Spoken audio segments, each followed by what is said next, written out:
नमस्कार सभी भक्तों को राधे राधे। स्वागत है प्रिय दर्शकों। सटतिला एकादशी भगवान विष्णु को समर्पित है। इसमें तिल का विशेष महत्व है। इस दिन 6 तरह से तिल का प्रयोग स्नान, उबटन, हवन, जलपान, भोजन और दान में किया जाता है, जिससे इसे सटतिला एकादशी कहते हैं। इससे पापों का नाश होता है, सुख समृद्धि मिलती है। इसकी पौराणिक कथा भी हम आपको सुनाएंगे, जो एक ऐसी ब्राह्मणी से जुड़ी है जिसने कभी अन्नदान नहीं किया, जिसके कारण फिर उसे कष्ट भोगना पड़ा। लेकिन सटतिला एकादशी का व्रत और दान करने से तिलों का फिर उसे अपने कष्टों से मुक्ति मिली। सबसे पहले जान लेते हैं सटतिला एकादशी की पूजा विधि और धार्मिक महत्व। उसके बाद इसकी पौराणिक कथा हम आपको सुनाएंगे। आगे बढ़ने से पहले जो नए दर्शक हैं उनसे एक रिक्वेस्ट है, यदि आप हमारे चैनल पर नए हैं, ये कहानी आपको थोड़ी भी अच्छी लगे तो वीडियो लाइक शेयर कर दें और चैनल को सब्सक्राइब करें। इस कहानी के बिना इस व्रत का पूरा फल मिलना अधूरा होता है। सबसे पहले सुबह स्नान के जल में थोड़े से काले तिल डालें, और यदि आप नहाने से पहले मालिश करते तो तिल के तेल से हाथ पैरों की मालिश कर लें। उसके बाद स्नान करें, फिर साफ स्वच्छ वस्त्र पहने। पूजा के स्थान पर भगवान विष्णु या श्री कृष्ण की प्रतिमा एक पाटे पर कपड़ा बिछाकर उस पर स्थापित करें। दीपक जलाएं। शुद्ध घी का, कुमकुम, अक्षत, फल, दूध, घी आदि से भगवान विष्णु की माता लक्ष्मी के साथ पूजा करें। और तिल के 6 प्रकार के प्रयोग हमने आपको बता दिए हैं कल के वीडियो में, आप उस वीडियो को देख सकते हैं। और पूजा का मंत्र ओम नमो भगवते वासुदेवाय नमः। इस मंत्र की कम से कम 21 बार आप जाप कर लें, या एक माला यानी 108 बार जाप कर लें। तुलसी की माला पर जप करेंगे तो आपको बहुत इसका शुभ फल प्राप्त होगा। पारण हम आपको अंत में बताएंगे कब करना है, लेकिन एकादशी के अगले दिन पारण भगवान की पूजा करने के बाद यदि हो सके तो ब्राह्मण को भोजन कराएं, नहीं तो गाय को कुछ खिलाकर ही भोजन खाएं। यदि गाय भी आपके आसपास नहीं तो कौवे या चिड़ियों को कुछ अन्न के दाने डाल दें, उसके बाद भोजन करें। सटतिला एकादशी की अब हम पौराणिक कथा के बारे में सुनेंगे।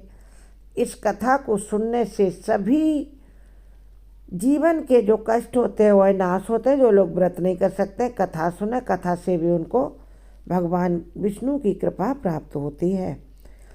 पुष्य नक्षत्र में गोबर, कपास, तिल मिलाकर उनके कंडे बनाना चाहिए। ऐसे भगवान विष्णु की पूजा करने के लिए पुलस्त्य मुनि सुना रहे हैं अपने शिष्य दालभ्य ऋषि को, क्योंकि एक समय दालभ्य ऋषि ने पुलस्त्य ऋषि से पूछा कि हे महाराज, पृथ्वी लोक में मनुष्य ब्रह्म हत्या आदि महान पाप करते हैं। कभी कभी बिना जाने भी पाप हो जाते हैं। पराये धन की चोरी करते तथा दूसरे की उन्नति देखकर कभी कभी मन में ईर्ष्या या द्वेष करने लगते हैं। इसका भी बड़ा दुष्परिणाम होता है, भयंकर। साथ ही आज का मनुष्य अनेकों प्रकार के व्यसनों में फंसा हुआ है और उसको नरक प्राप्त होता है। इसका क्या कारण है? कौन सा दान पुण्य करने से मनुष्यों के पाप नष्ट हो जाते हैं? सब कृपा करके आप हमसे कहिए। पुलस्त्य ऋषि कहने लगे कि हे महाभाग, आपने मुझसे बहुत ही गंभीर प्रश्न पूछा है। इससे संसार के जीवों का बहुत भला होगा, और इस भेद को ब्रह्मा, विष्णु तथा इंद्र आदि भी नहीं जानते, परंतु मैं आपको यह गुप्त तत्व अवश्य बताऊंगा। फिर उन्होंने कहा कि हे महाभाग, माघ मास में एक एकादशी आती है कृष्ण पक्ष में, जिसका नाम है सटतिला एकादशी। इस एकादशी का बहुत महत्व है। इस दिन व्यक्ति को सुबह तिल डालकर शुद्ध गंगा जल मिले जल से स्नान करना चाहिए, या फिर गंगा या अन्य किसी नदी सरोवर में स्नान करना चाहिए।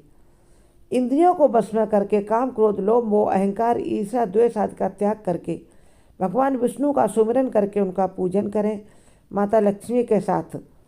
और फिर जो पुष्य नक्षत्र में गोबर कपास तिल मिलाकर कंडे बनाए उनसे 108 बार आहुति दें। ओम नमो भगवते वासुदेवाय नमः स्वाहा, इस प्रकार मंत्र बोलकर आहुति डालें। शुद्ध घी और कपूर मिले हुए उससे हवन सामग्री से आहुति डालें, उसमें पंचमेवा भी मिलाएं। उस दिन यदि मूल नक्षत्र में एकादशी तिथि हो तो बहुत ही फलदायी है। जैसे इस बार की एकादशी उसी दिन मकर संक्रांति भी आ रही है तो हजारों गुना शुभ फल देने वाली है। ऐसे अच्छे शुभ अवसर पर पुण्य देने वाले नियमों को ग्रहण करें। स्नान आदि नित्य क्रिया से फुर्सत होकर के सभी देवताओं के भी आराध्य देव भगवान विष्णु का पूजन करें और व्रत धारण करने का संकल्प लें और पूरे दिन मन ही मन 12 अक्षर मंत्र ओम नमो भगवते वासुदेवाय इस मंत्र का जाप करते रहें। उसके दूसरे दिन फिर धूप दीप नैवेद्य आदि से भगवान का पूजन करके भगवान का सुमिरन करते हुए खिचड़ी बनाएं। दाल और उड़द और मूंग की दाल मिलाकर खिचड़ी बनाएं। उसका भोग भगवान को घी डालकर दही के साथ भोग लगाएं। उसके बाद भगवान को कुछ मीठा भोग भी लगाएं और सूर्य देव को कुछ मीठा डालकर सुपारी डालकर अर्घ्य दें, स्तुति करें। उसके बाद भगवान से कहें, हे भगवान, हे भक्त वत्सल, आप दीनों को शरण देने वाले हैं, दीन दुखियों को आश्रय देने वाले हैं, इस संसार सागर में फंसे हुए लोगों का आप उद्धार करने वाले हैं।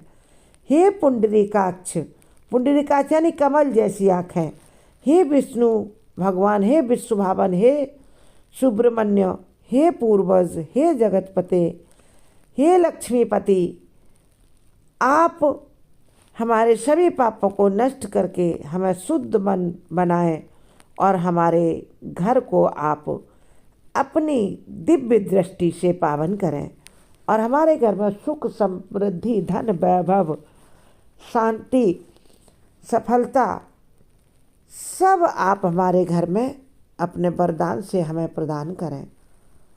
उसके बाद जल से भरा हुआ एक घड़ा ब्राह्मण को दान दें। ब्राह्मण को हो सके तो गाय भी दान में दें, यदि नहीं कर सकते तिल का दान देना बहुत उत्तम है क्योंकि ये षटतिला एकादशी है। और ब्राह्मण को कुछ तिल का मीठा भोजन भी करवाएं। इससे 1000 वर्ष तक स्वर्ग में वास करने का फल मिलता है। इस प्रकार भगवान ऋषि पुलस्त्य अपने शिष्य को कथा सुनाने के बाद कहते हैं कि हे भगवान, इस प्रकार जो कोई मनुष्य भगवान विष्णु की पूजा करता सभी सुखों को प्राप्त करता। चैनल सब्सक्राइब करें।